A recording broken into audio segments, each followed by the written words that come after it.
नमस्कार दोस्तों, मैं अंकित राजपूत ब्लैक शैडो के माध्यम से एक बार फिर लौट आया हूं नई जिम्मेदारी और पहले से बेहतर कहानी के साथ। आज मैं आपको सुना रहा हूं प्रशांत की कहानी। प्रशांत एक ग्रामीण क्षेत्र के निवासी था।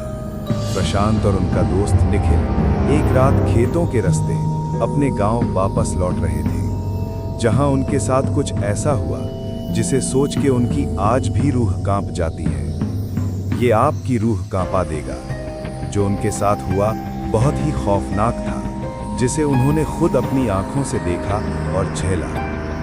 ये कहानी मैं आपको प्रशांत के ही नजरिए से लेकिन अपनी आवाज में सुना रहा हूं, ताकि सच्चाई का एहसास वैसा ही बना रहे जैसा उस रात था। ये कहानी केवल स्टोरी टेलिंग और एंटरटेनमेंट के उद्देश्य से प्रस्तुत की गई है, लेकिन इसमें छिपे कुछ नियम शायद आपको भी सोचने पर मजबूर कर दें। अगर आप ब्लैक शैडो परिवार का हिस्सा बनना चाहते हैं तो चैनल को सब्सक्राइब करें, क्योंकि आपकी मौजूदगी ही मुझे हर कहानी पहले से बेहतर बनाने की ताकत देती है। अब चलिए कहानी शुरू करते हैं। प्रशांत की जुबानी। आज जो मैं आपको किस्सा बताने जा रहा हूँ वो जरा हटके है। तो दोस्तों, एक रात मैं अपने गांव से मेरे मित्र निखिल के साथ अंधेरी रात में खेत के रास्ते बस स्टैंड की तरफ से वापस लौट रहा था। तो मेरे मित्र निखिल ने कहा, प्रशांत थोड़ा जल्दी चलो, इस खेत से अगले 2 खेतों तक थोड़ी समस्या है। तो मैंने पूछा क्या बात है, तो उसने बार बार बात को टाल दिया। ऐसा लग रहा था कि उसे किसी चीज से बहुत डर लग रहा है। लेकिन मेरे ज्यादा दबाव डालने पर उसने पूरा किस्सा सुनाया। उसने कहा, बहुत साल पहले अपने गांव से रात को इन्हीं खेतों से एक आदमी गुजर रहा था। रास्ते में वो पेशाब करने के लिए एक पेड़ के नीचे रुक गया। उसके बाद वो जैसे थोड़ा चला, उसे किसी बच्चे के रोने की आवाज आई। तो उसने सोचा रात को पहरा देने वाले का बच्चा होगा। लेकिन तभी याद आया कि ये खेत तो रामेश्वर काका जी का है, जो 3 साल पहले यहाँ फांसी लगाकर मर गए। वो आदमी सहमे हुए कदमों से आगे बढ़ता रहा और उसके दिमाग में उन लोगों की बातें याद आईं कि इस खेत से गुजरते वक्त रात को कभी पीछे मत मुड़ना, कोई रास्ता पूछे तो उसके आंखों और पांवों को मत देखना, कोई कितना भी बोले मत सुनना। ये सब बातें दिमाग में सोचने से उस आदमी की हालत बहुत बुरी हो गई और सोचने लगा कि उसने यहाँ आने से पहले ये सब क्यों नहीं सोचा। वो जैसे जैसे आगे बढ़ता वैसे वैसे बच्चे की आवाज और तेज होती जाती और ऐसा लग रहा था जैसे वो उसके साथ ही चल रहा हो। तभी अचानक उसने देखा कि एक पेड़ से बंधे झूले में बच्चा लेटा रो रहा था। तो डरते हुए उसने आवाज लगाई कि ये किसका बच्चा है, लेकिन कोई प्रतिक्रिया नहीं आई। तो डर के मारे वो आगे बढ़ गया, लेकिन बच्चे की किलकारी सुनकर उससे रहा नहीं गया और उसने पीछे मुड़कर देख लिया। तो उसने देखा वो बच्चा झूले में नहीं, झूले के नीचे पड़ा था। रहम खाकर उसने उस बच्चे को गोद में उठाकर भागने लगा।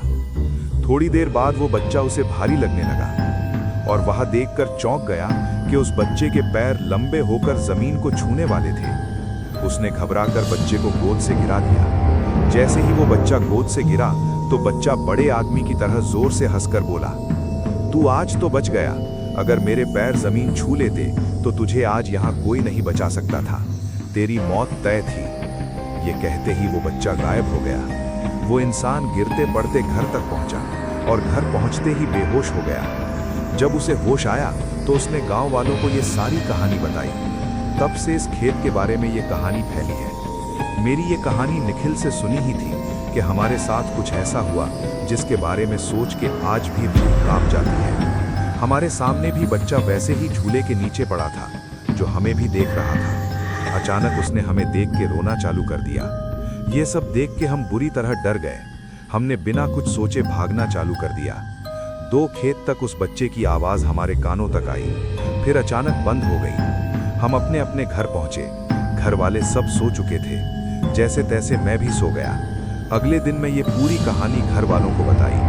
हम सब के मन में बस यही बात चल रही थी कि जंगल के उन खेतों में वो कौन बच्चा है जिसकी आत्मा सबको परेशान करती है। हमने एक बाबा को बुलाया जो अपने तंत्र विद्या से बच्चे की आत्मा की शांति दिला सके। ये विधि घंटों चली। आखिरकार बाबा ने हमें बच्चे के बारे में बताया। बाबा ने कहा, पास के शहर में पहले एक प्रेमी जोड़ा रहता था जो अपनी पढ़ाई करने किसी दूसरे गांव से आया था। वो अपने घर वालों को बिना बताए शादी किए बिना ही साथ रह रहे थे, जिस वजह से वो जो लड़की थी गर्भवती हो गई। बाद में उन्हें एक लड़का हुआ। घर वालों के डर से वो लोग बच्चे को यहाँ जंगल के खेत में छोड़ देते हैं, तो बच्चे को जंगली जानवर मार देते हैं, जिस वजह से बच्चे की आत्मा सबको परेशान करती थी। ये सुन के हमें बहुत दुख हुआ। दोस्तों, कुछ लोग ऐसे घिनौनी हरकत तो कर देते हैं, पर उस नन्ही सी जान की क्या गलती थी। दोस्तों, ये थी आज की कहानी। आशा करता हूँ आपको पसंद आई होगी। दोस्तों, अगर आपको वीडियो पसंद आया हो तो वीडियो लाइक ज़रूर करें। और दोस्तों, मैं एक नया यूट्यूब हूँ, आपको सपोर्ट करना बहुत ज़रूरी है, तो प्लीज़ मेरे चैनल को सब्सक्राइब करें और अपने दोस्तों को वीडियो शेयर भी करें। साथ ही अगर आप कुछ सुझाव देना चाहते हैं तो कमेंट ज़रूर करें। आपका कमेंट ही मुझे मोटिवेट करता है ऐसे ही कहानियाँ लाने के लिए। तो मिलते हैं फिर ऐसे ही कोई कहानी सुनाने के साथ। जब तक के लिए अलविदा दोस्तों।